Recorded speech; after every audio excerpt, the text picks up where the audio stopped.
धर्मनगरी कुरुक्षेत्र में नवे अंतर्राष्ट्रीय गीता महोत्सव का शुभारंभ करने मुख्यमंत्री नायब सैनी पहुंचे। बोले, गीता जयंती अब भारत का नहीं अपितु अंतर्राष्ट्रीय उत्सव बन गया है। उन्होंने कहा कि आज से समस्त सर्व मानव जाति को दिए कर्म और ज्ञान संदेश के दिन का शुभारंभ हुआ। उन्होंने कहा कि हरियाणा सरकार 48 कोस के 182 तीर्थ स्थलों के जीर्णोद्धार का काम कर रही है। सीएम नायब सैनी बोले कि इस बार कंट्री पार्टनर तंजानिया भी अपनी संस्कृति का आदान प्रदान करने पहुंचा है। उन्होंने कहा कि गीता जयंती का भारत में ही नहीं अपितु विदेशों में भी प्रचार और प्रसार हो रहा है। गीता जयंती पर विभिन्न कार्यक्रम आयोजित होंगे। 18,000 बच्चे श्लोकोच्चारण करेंगे। लाखों लोग ऑनलाइन गीता श्लोक की चैंटिंग करेंगे। संत सम्मेलन होगा। गीता पर संगोष्ठियां होंगी और सांस्कृतिक कार्यक्रम भी आयोजित होंगे। महाराष्ट्र में सरकार बनने पर भी सीएम नायब सिंह सैनी का बयान सामने आया। मुख्यमंत्री नायब सैनी ने बधाई देते हुए कहा कि मैं भी वहां मंत्रिमंडल गठन समारोह में शामिल हुई। धर्मनगरी कुरुक्षेत्र में नवे अंतर्राष्ट्रीय गीता महोत्सव का शुभारंभ करने मुख्यमंत्री नायब सैनी पहुंचे। बोले, गीता जयंती अब भारत का नहीं अपितु अंतर्राष्ट्रीय उत्सव बन गया है। उन्होंने कहा कि आज से समस्त सर्व मानव जाति को दिए कर्म और ज्ञान संदेश के दिन का शुभारंभ हुआ। उन्होंने कहा कि हरियाणा सरकार 48 कोस के 182 तीर्थ स्थलों के जीर्णोद्धार का काम कर रही है। सीएम नायब सैनी बोले कि इस बार कंट्री पार्टनर तंजानिया भी अपनी संस्कृति का आदान प्रदान करने पहुंचा है। उन्होंने कहा कि गीता जयंती का भारत में ही नहीं अपितु विदेशों में भी प्रचार और प्रसार हो रहा है। गीता जयंती पर विभिन्न कार्यक्रम आयोजित होंगे। 18,000 बच्चे श्लोकोच्चारण करेंगे। लाखों लोग ऑनलाइन गीता श्लोक की चैंटिंग करेंगे। संत सम्मेलन होगा। गीता पर संगोष्ठियां होंगी और सांस्कृतिक कार्यक्रम भी आयोजित होंगे।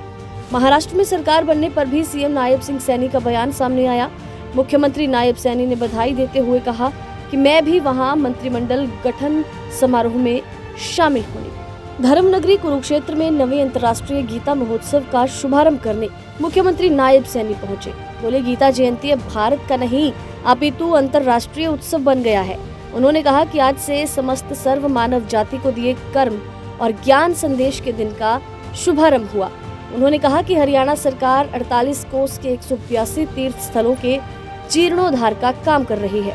सीएम नायब सैनी बोले कि इस बार कंट्री पार्टनर तंजानिया भी अपनी संस्कृति का आदान प्रदान करने पहुंचा है।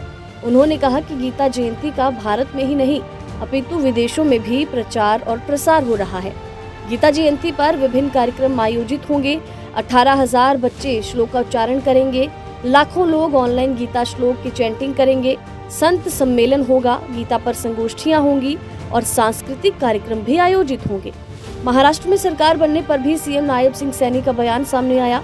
मुख्यमंत्री नायब सैनी ने बधाई देते हुए कहा कि मैं भी वहां मंत्रिमंडल गठन समारोह में शामिल हुई। धर्मनगरी कुरुक्षेत्र में नवे अंतर्राष्ट्रीय गीता महोत्सव का शुभारंभ करने मुख्यमंत्री नायब सैनी पहुंचे। बोले, गीता जयंती अब भारत का नहीं अपितु अंतर्राष्ट्रीय उत्सव बन गया है। उन्होंने कहा कि आज से समस्त सर्व मानव जाति को दिए कर्म और ज्ञान संदेश के दिन का शुभारंभ हुआ।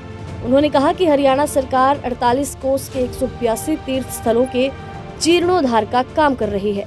सीएम नायब सैनी बोले कि इस बार कंट्री पार्टनर तंजानिया भी अपनी संस्कृति का आदान प्रदान करने पहुंचा है।